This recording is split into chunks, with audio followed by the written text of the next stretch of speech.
Pacquiao Brony. How you doing, Mr. Chappelle? Pacquiao Brony. I won't call it on camera. You put it in, I tell you.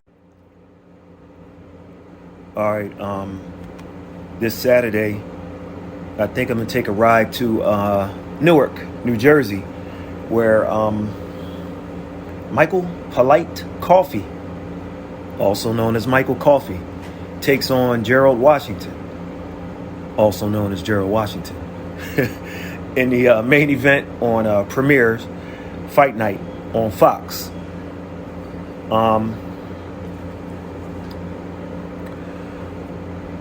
Haven't felt too well for a couple of days, so there's a small chance I might just watch it from home, but as of now, all systems are go.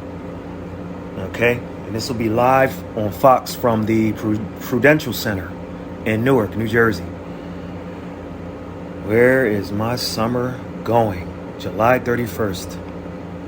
Anyway, so Coffee is 12-0 with 9 knockouts. He's 35 years old, and he takes on Washington, who is 20 wins, 4 losses, 1 draw with 13 knockouts. All right? And these two are very big men, with Coffee at 6'5" and around 267 pounds or so, and an 83-inch reach. Washington is 6'6" and around 250 pounds with an 82-inch reach. El Gallo Negro, as Washington is known, is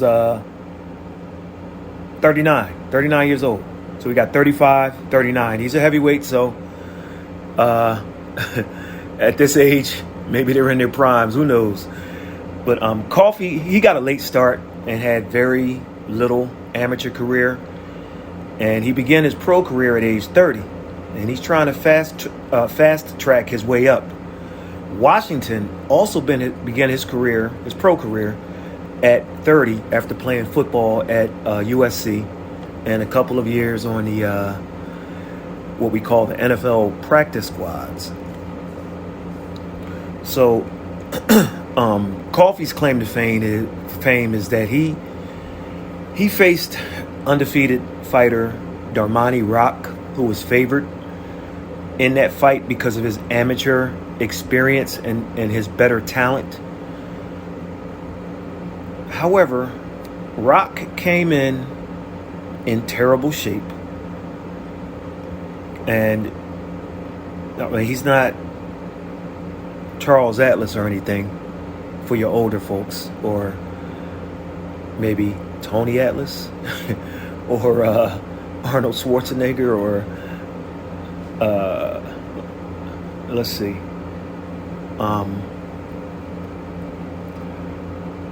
Or The Rock, I guess, for you younger folks.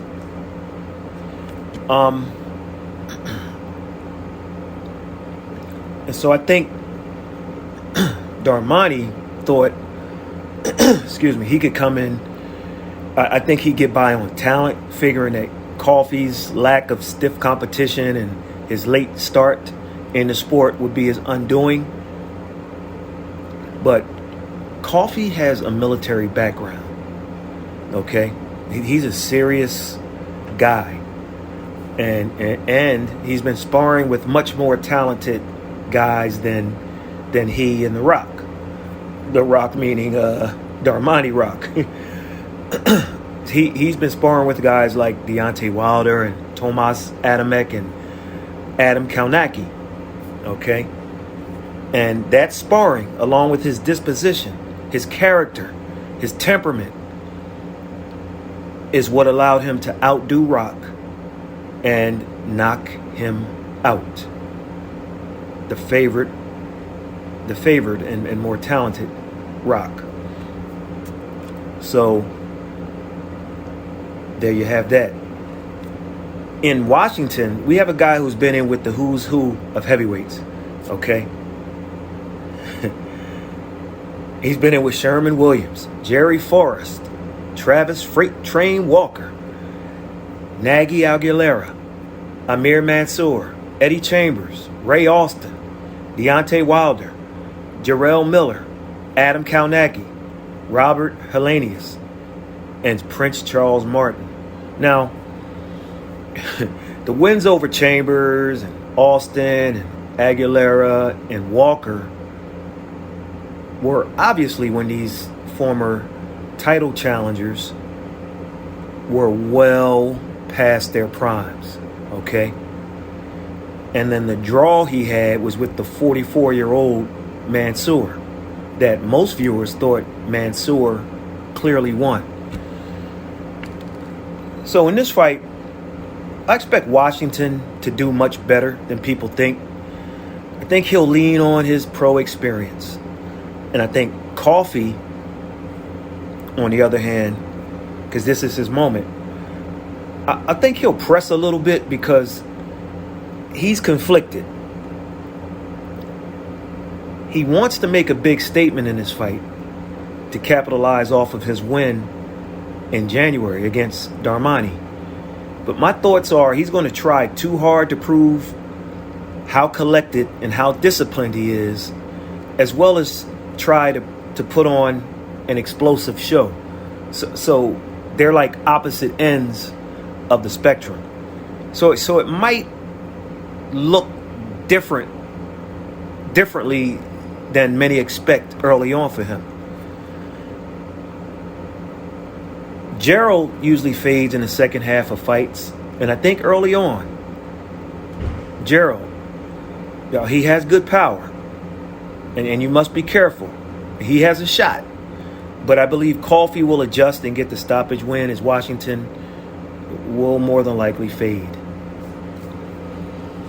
The fight many will come to watch, however, is the rematch between James Martin and Vito Mielnicki Jr. If you haven't watched the first fight, watch the first fight. Melnicki's a kid, 18 years old. He came in with a lot of the accolades, and Martin was a guy that was supposed to give him a go, but not be too much of a problem. Well, James Martin scored the upset by majority decision. And what he did in that fight, it should, I assume it's on, excuse me, on YouTube or somewhere. But what James Martin did to the young man was he determined the distance in the fight. He worked the body, and he used that Philadelphia hand speed. So he busted Vito's nose, and every time it seemed Vito landed a power shot, he didn't follow up with anything. And then that allowed Martin to get back off and get his shots in. Now, in this fight, as the first, it's hard to root against either one of these kids. However, with Mielnicki Jr., a Jersey kid, I might add, since the fight is in Newark, he has a big following, and he's a ticket seller. So here's a guy that you like to build up. And there's no rush. Maybe you don't rush the rematch if you're his team. He was 18. I guess he's 19 now, or maybe he's still 18. The fight to me was carried by Martin's left hand. Okay, Martin's orthodox, but the jab was big for him. The left hook scored often up top, and the left hook to the body was there all night.